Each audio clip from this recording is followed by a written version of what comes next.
આ વિડીયોની અંદર તમને એક સુપર માહિતી આપવા માંગુ છું કે જે તમારા માટે ખૂબ જ ફાયદાકારક સાબિત થશે. દોસ્તો, ડાબા પડખે અને જમણા પડખે કયા પડખે સૂવું જોઈએ, એમાં ખાસ કરીને જમણા પડખે સૂવાથી શું નુકસાન થાય અને ડાબા પડખે સૂવાથી શું ફાયદાઓ થાય અને એ કઈ રીતે વૈજ્ઞાનિક રીતે આપણે એને સિદ્ધ કરી શકીએ, અથવા તો ચરક સંહિતામાં શા માટે આવું કહેવામાં આવ્યું છે, જેના 7 થી 8 પોઈન્ટ હું તમારી સામે રાખીશ. આ વિડીયો છેલ્લે સુધી જુઓ, શાંતિથી જુઓ અને ચેનલને સબસ્ક્રાઇબ કરો. દોસ્તો, ડાબા પડખે સૂવા થી ગજબના ફાયદાઓ આપણા શરીરમાં થાય છે. વૈજ્ઞાનિકોએ ઘણા બધા રિસર્ચ કર્યા, એમાં સાબિત કર્યું છે કે જે લોકો જમણા પડખે સૂવે છે એનાથી સારું સ્વાસ્થ્ય અને સારી તંદુરસ્તી જે લોકો ડાબા પડખે સૂવે છે એમને મળે છે. એમાં સૌથી પહેલો પોઈન્ટ, આમાં વેલિડ પોઈન્ટ રાખવામાં આવ્યો છે કે જે કદાચ સમજવું અઘરો છે, સાયન્સની ભાષામાં આપણે એ પ્રમાણે સમજી શકીએ કે ભાઈ આપણા શરીરમાં લિમ્ફેટિક નામની એક સિસ્ટમ છે એ વધારે સક્રિય થાય છે જ્યારે આપણે ડાબા પડખે સૂઈએ. અને એ સિસ્ટમ શું કામ કરે છે, આપણા શરીરમાં રહેલો જે ટોક્સિન્સ છે, ઝેરીલા તત્વો છે, જે એકઠા થયેલા જે ઝેરીલા પદાર્થો છે એ શરીરમાંથી બહાર કાઢવાનું કામ કરે.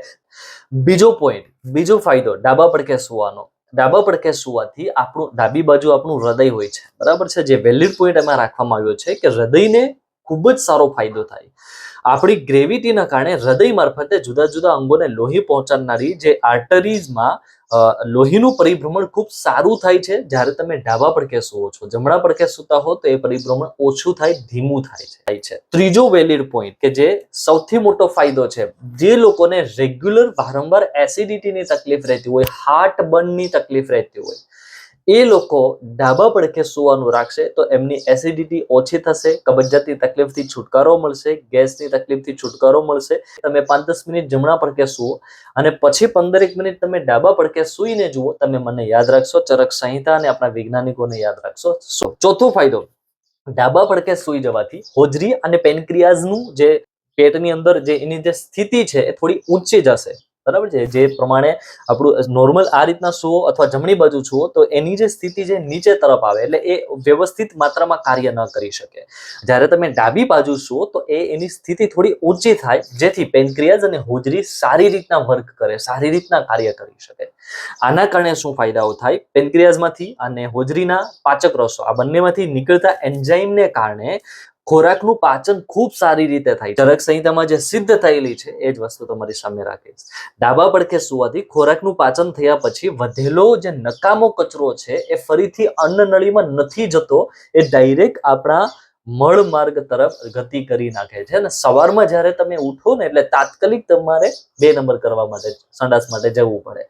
આ ત્યારે જ થાય જ્યારે તમે આખી રાત અથવા 3-4 કલાક ડાબા પડખે સૂતા હો. આના કારણે હોજરી અને પેનક્રિયાઝ બહુ સારું કામ કરે, એ કારણેથી જે નકામો કચરો છે બહાર કાઢી નાખે છે. આ ચોથો સૌથી મોટો ફાયદો છે. આ ફાયદાઓ સમજી લો એટલે તમારું જીવન સુધરી જશે. ડાબે પડખે સૂઈ જવાથી તમારા કરોડના જે હાડકા છે એના ઉપર જોર ઓછું પડે. જમણા પડખે સૂવાથી આપણા કરોડરજ્જુના જે હાડકા છે અથવા કરોડરજ્જુ છે એના ઉપર વધારે જોર પડે છે. એટલે જે લોકોને કમરનો દુખાવો હોય, કમ્પ્લીટ તમે ડાબા પડખે સૂવાનું ચાલુ કરી દો, કમરનો દુખાવો ધીરે ધીરે ઓછો થઈ જશે. આ વાતની આયુર્વેદ ગેરંટી આપે છે. ગર્ભવતી મહિલાઓ, પ્રેગ્નેન્ટ બહેનોને પણ લાગુ પડે છે. એ લોકો ગર્ભવતી સ્ત્રીઓ છે એ ડાબા પડખે સૂવાનું રાખે તો એમનો કમરનો દુખાવો ઓછો થાય, સાથે સાથે લીવર ઉપર પણ ગર્ભાશયનું દબાણ નહીં આવવાથી લોહીનું પરિભ્રમણ સારી રીતે થાય છે અને તેમાં રહેલા ગર્ભ અને કિડનીને ખૂબ સારો ફાયદો થાય. ડાબા પડખે સૂઈ જવાથી નસકોરા બોલતા બંધ થાય. સૌથી મોટો ફાયદો છે કે જે લોકોના નસકોરા બોલતા હોય, ડાબા પડખે સૂવાથી નસકોરા બોલતા બંધ થઈ જશે. કારણ કે તમારી શ્વાસ નળી ઉપર થતું જે જીભના કારણે જે સ્નાયુઓનું જે દબાણ છે એ ઓછું થાય અને નસકોરા બોલતા બંધ થાય. ડાબા પડખે સૂઈ જવાથી મગજમાં એકઠા થયેલા ટોક્સિન પદાર્થ શરીરમાંથી બહાર નીકળી જાય છે. આ પણ સૌથી મોટો ફાયદો છે. શરીરના ટોક્સિન, વધારાનો કચરો તો બહાર નીકળે જ છે, પણ મગજની અંદર જે ટોક્સિન હોય ને એ પણ બહાર નીકળે છે. એટલે જ્યારે આપણે સવારમાં ઉઠીએ તો પથારીમાંથી ઉઠતા જ આપણની અંદર સ્ફૂર્તિ આવે છે, આપણમાં શક્તિ આવે છે અને પેટ તાત્કાલિક સાફ થાય એટલે આખું શરીર છે હેલ્ધી બને છે.